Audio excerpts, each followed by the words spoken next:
Hands up if you have read all the books, watched all the videos, and you've done all the inner work and you're still struggling with feelings of not being good enough or being behind somehow or second guessing yourself.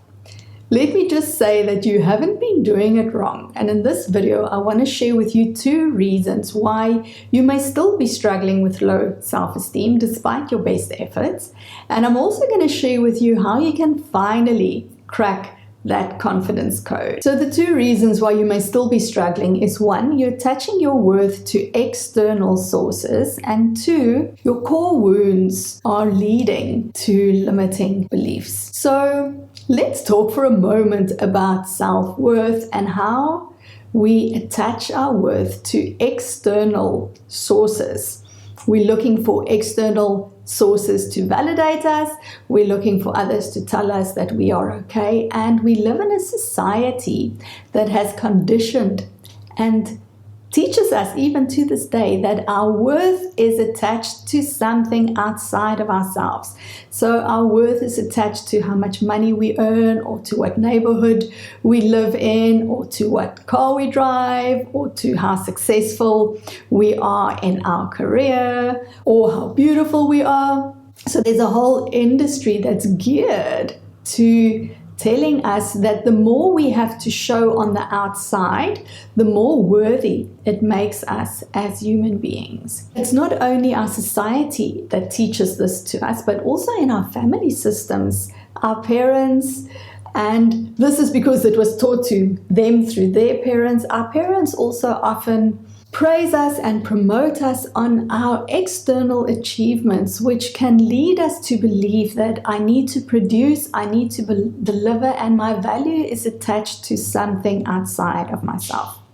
So a big thing in starting to heal your own sense of self-worth and really to begin to build your self-esteem from the ground up is to find your worthiness within yourself, to know that you are enough as you are. And that is a whole journey. It is so interesting how when that thing that you attached your worth to, when it's no longer there. And I know this happened to me when a few years ago something happened in my life, and all of the things that I attached my worth to, how I identified myself, those things were no longer there. So I was finding myself in an environment where none of my external markers of my success and who I was available to me anymore. And in the process, I lost my sense of identity. So I had to find a way to embody my own self-worth regardless of what was in my external world. And this is why I feel so strongly about that we need to really know who we are on a deep level and create that self-love and that self-acceptance. And as long as we put that measure in our external world, in our environment, as long as we look to social media or to what the influencers are doing and we compare ourselves to them, or we let that guide or inform us about who we are as people and how we should show up, what it does is it impedes on your own authenticity. It lets you maybe even override your own values. Perhaps you don't even know what your values are.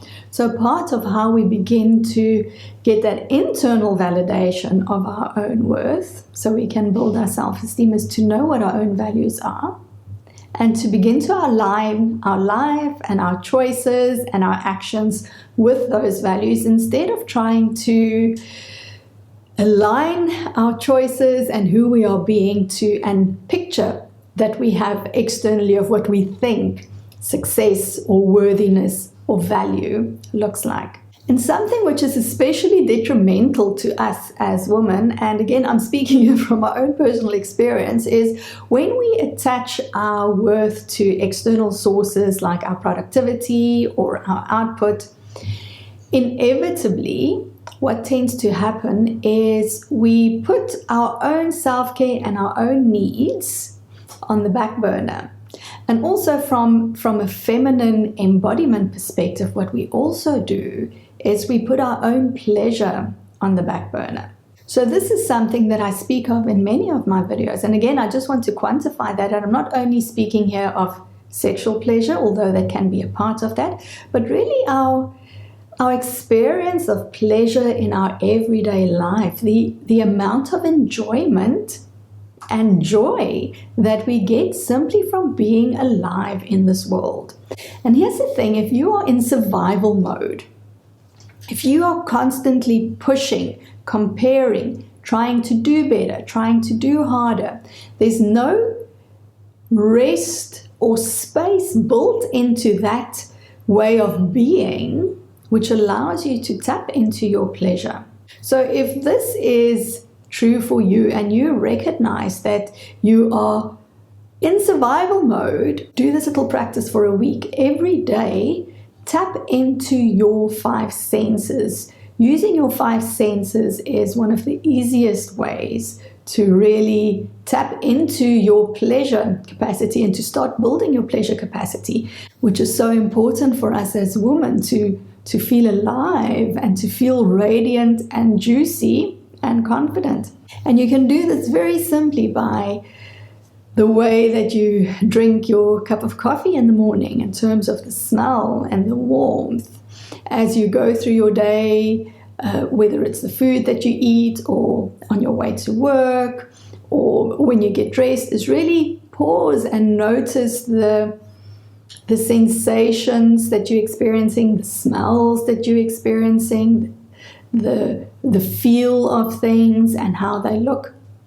And what we want to begin to do here is really to turn on our 5 senses so we can tap into the aliveness and the experiences that are around us. This is really going to help you to drop from your mind, where a lot of the attachment to how other people perceive me, this is what causes us to overthink and be stuck in our minds. And when we start opening to our sensual pleasure, it's a technique that will help you to drop down into your body, because your root of your truth, your self-worth, is in your body. And this is the next thing that I want to talk about. So our core wounds, we all experience core wounds or core wounding as we grow up. It is so imperative for us to begin to integrate those wounded parts of ourselves.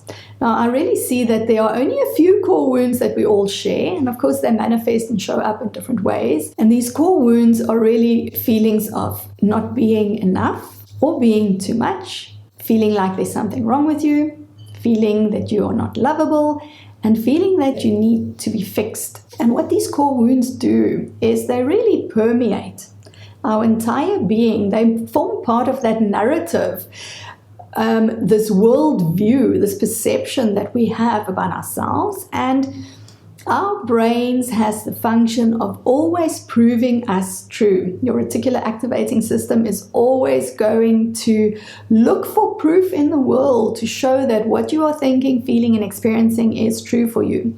So if you have this world view of being broken or not enough or too much, you are always going to find the evidence from that. You're always going to set yourself up to prove to yourself that this is true. So we really want to begin to break through those limiting beliefs, the limiting hold that these core wounds have on you. And I found that working with your inner girl, reparenting your inner girl, is something which is a very powerful and necessary practice for us to begin to integrate all of those parts of ourselves so that we can liberate ourselves from the hold that this has. With us becoming intimate with ourselves, it really means that we come closer to our own truth, to our own root. And this is what Peter Levine speaks of, is the root truth of us, which is found in your internal world. So our thoughts, our emotions,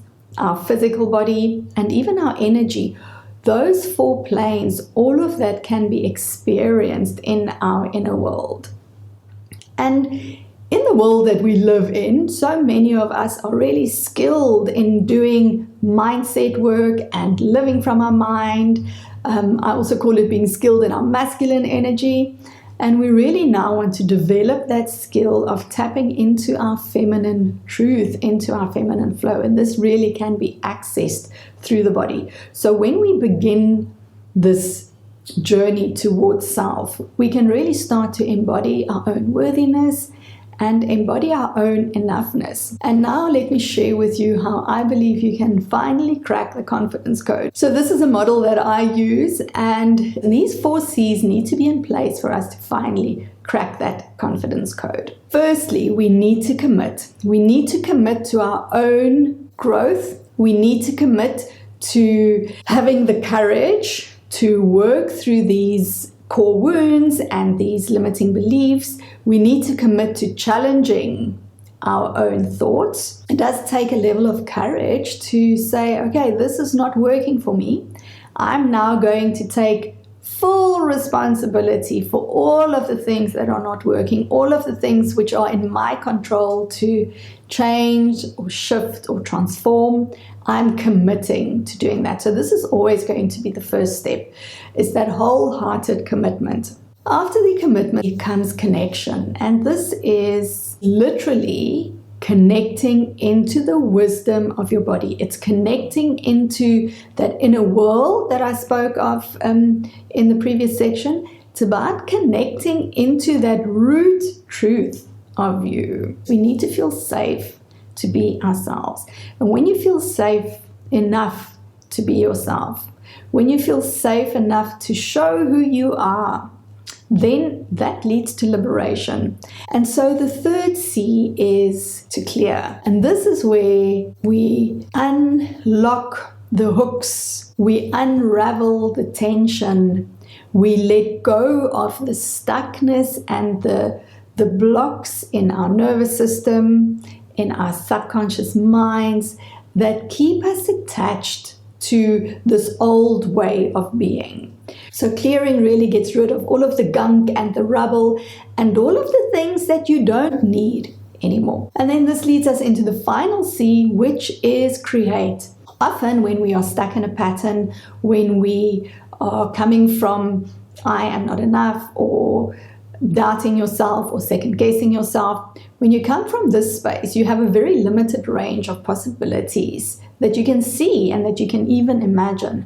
But once we clear out the, as I call it, the gunk, once you clear out the gunk, once you really land on your deepest truth, there's a whole new world of possibilities that begin to open up for you. So really by dropping into the body, what you begin to create from this perspective is so much richer and more fulfilling than what you can imagine only on the level of the mind. Awareness around your patterns, around your perspectives, and around the beliefs that you hold about yourself is a very good starting point. If you want to begin to change how you view yourself, and feminine embodiment is going to help you feel different about yourself. It's going to help you embody your worthiness. So we begin by awareness and we deepen in through really landing on the truth of feeling